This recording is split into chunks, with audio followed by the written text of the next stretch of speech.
હું આપને જણાવું કે પોસ્ટ ઓફિસ દ્વારા જાહેર જનતાના જે ઇન્સ્યોરન્સનું જે જરૂરિયાત છે એને પૂરી કરવા માટે પીએલઆઈ અને આરપીએલઆઈ એમ બે પ્રકારની યોજનાઓ અમલવારીમાં છે. હાલમાં પોસ્ટલ લાઈફ ઇન્સ્યોરન્સ એ ભારતની જૂનામાં જૂની વીમાની સેવા પૂરી પાડતી યોજના છે, જે 1884ની સાલમાં સરકારી કર્મચારીઓ માટે ઉપલબ્ધ કરાવવામાં આવી હતી. જ્યારે આરપીએલઆઈ યોજના એ ગ્રામીણજનો માટે 1995ની સાલમાં પોસ્ટ ઓફિસ દ્વારા શરૂ કરવામાં આવેલી છે.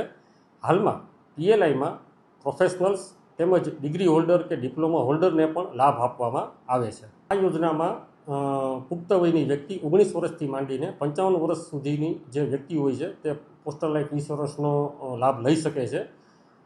ત્યારબાદ બાળકો માટેની પણ યોજનાઓ આ જ રીતે ઉપલબ્ધ છે.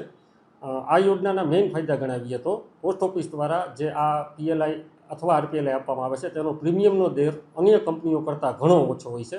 આ ટ્રેડિશનલ પ્લાન છે. તેમજ બોનસના રેટ પણ અન્ય કંપનીઓની તુલનામાં પોસ્ટ ઓફિસ હાઈએસ્ટ આપવામાં આવે છે.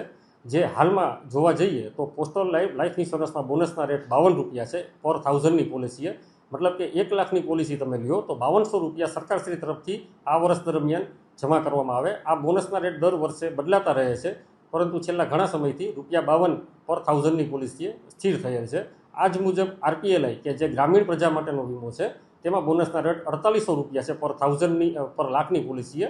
આ જે બોનસના રેટ છે તે પણ ઘણા સમયથી સ્થિર થયેલા છે. હું લોકોને આ બાબતે એ જણાવવા માગીશ કે પ્રોફેશનલ છે, ડિગ્રી હોલ્ડર છે, ડિપ્લોમા હોલ્ડર છે કે અન્ય ગ્રામીણ પ્રજા છે, તે લોકો પોતાના જીવનનો વીમો અવશ્ય કરાવે અને આ જીવનનો વીમો કરાવવા માટે તેઓ પોસ્ટ ઓફિસનો સંપર્ક કરે. કોઈપણ પોસ્ટ ઓફિસમાં આ વીમો લઈ શકાય છે.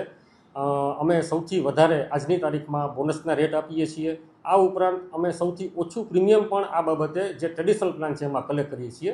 એનું કારણ છે કે પોસ્ટ ઓફિસ દ્વારા જે આ વીમાની સુવિધા પૂરી પાડવામાં આવે છે એના માટે એડવર્ટાઇઝમેન્ટમાં ઓછો ખર્ચો કરવામાં આવે છે. અમે વધુ માઉથ ટુ માઉથ પબ્લિસિટીમાં અમે બિલીવ કરીએ છીએ. આ ઉપરાંત આ વીમાનું કાર્ય કરવા માટે અમારે કોઈપણ પ્રકારના એસ્ટાબ્લિશમેન્ટના સ્ટાફના કે બિલ્ડિંગને મેનેજ કરવાના ખર્ચા કરવા નથી આવતા.